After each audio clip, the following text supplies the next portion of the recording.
बम्बई से फोन करके हमरा के बोलावता। आई हो दादा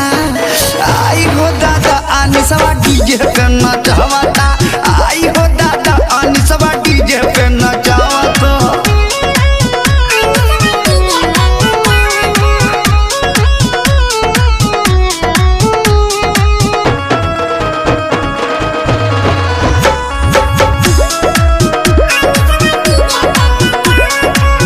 मटरिया गोपालपुर में हमरा पहचान बा।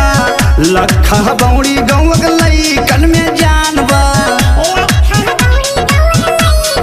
हाँ, मटरिया गोपालपुर में हमरा पहचान बा। लखा बौड़ी गाँव लइकन में जान बा। कब पनी सवा 2000 ई देखावता। कब पनी सवा 2000 ई देखावता। आई हो दादा अनिसवा डीजे पे नचावता। आई हो दादा अनिसवा डीजे पे नचावता।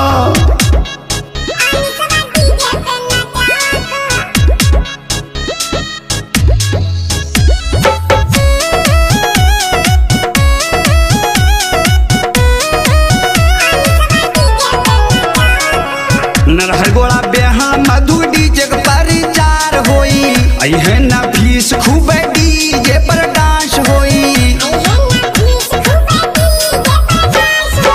नरहरगोला बेहा मधु डीजे के परिचार होई। आई है ना फीस खूब डीजे पर डांस होई। लइके जुबेरवा खूब गोदिया में खेलावता।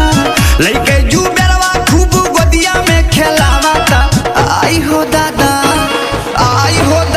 अनिसवा डीजे पे नचावता। आई हो दादा अनिसवा डीजे पे नचावता।